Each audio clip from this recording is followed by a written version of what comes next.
So I know this is late, and everyone's all crazy excited to go back to grinding Iron Banner, Witherhordes in tow, but we ran into editing problems, hence why the color on this looks so washed out.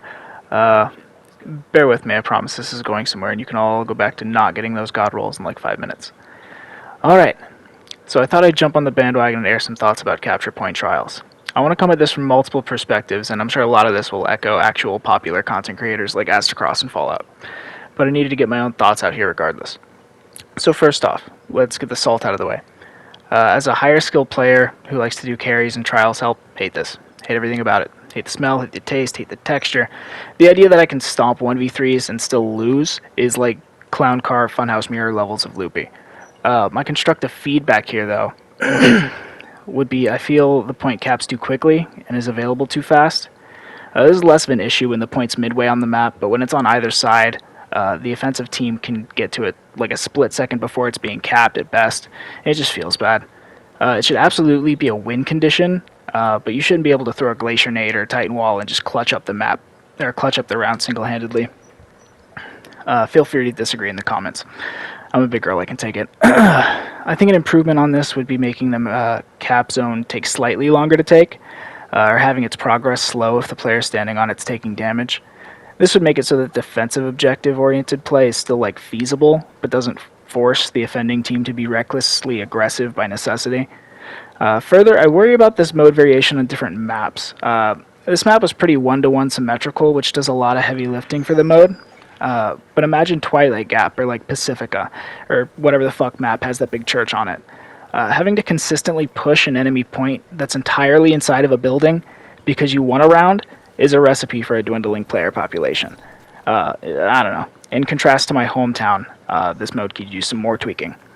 But now onto like a different perspective of like a lesser skilled player. For the average player, I think this is probably a mixed bag. I imagine that having the agency to win out against better players by playing less assertively probably gives this some staying power. I know a few carries that I did in the past weekend loved having the ability to win us rounds, even though they weren't like rushing around taking heads off or anything. Contributing that way, even through gaps in skill level, feels amazing, and it makes for those great hero moments that Bungie's been trying to recreate for years.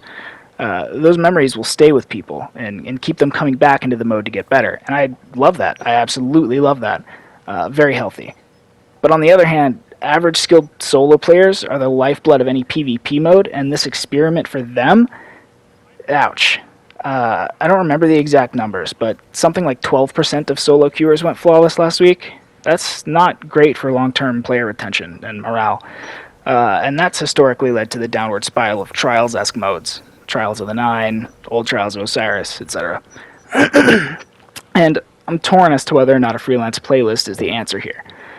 Further dividing the player base seems, to put it lightly, risky. And I also don't want everyone who isn't like XX Elite Pro Snipes No Lifer to get fed up and bail on the playlist. So, mixed bag, and I don't really have a fix here. That being said, the final perspective is one of growth, and maybe this only applies to me. But this week was one of my best weeks I've ever had regarding my own improvement. I went from utterly forgetting and ignoring the point, losing round after round, to just straight up worse players, to learning like one of the most important lessons I've learned in PvP. How to take up space in a match without being reckless or passive.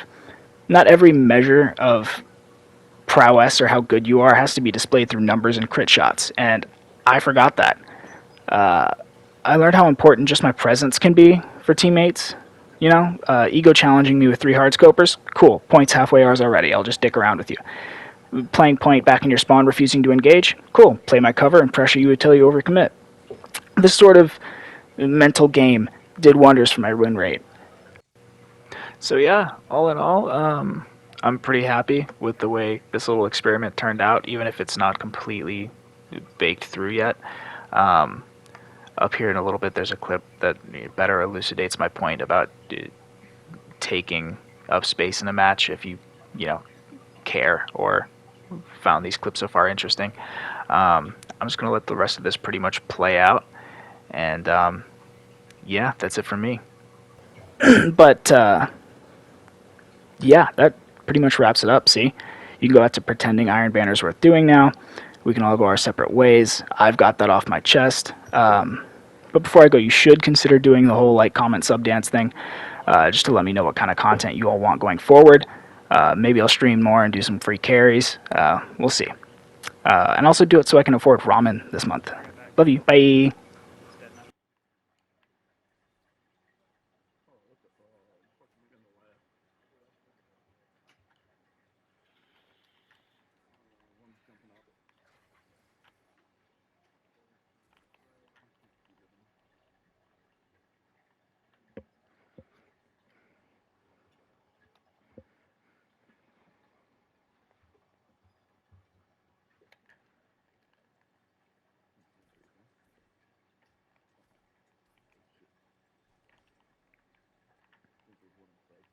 Yeah, probably more than one.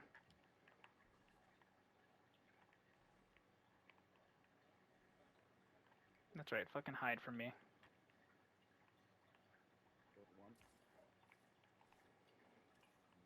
And we got point. We're good.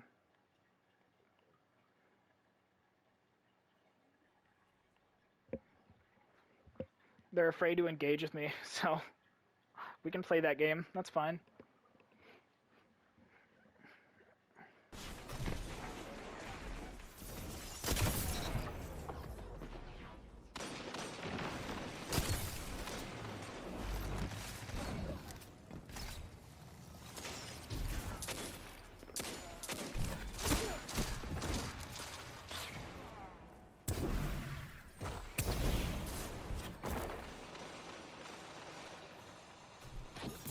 That shut them down.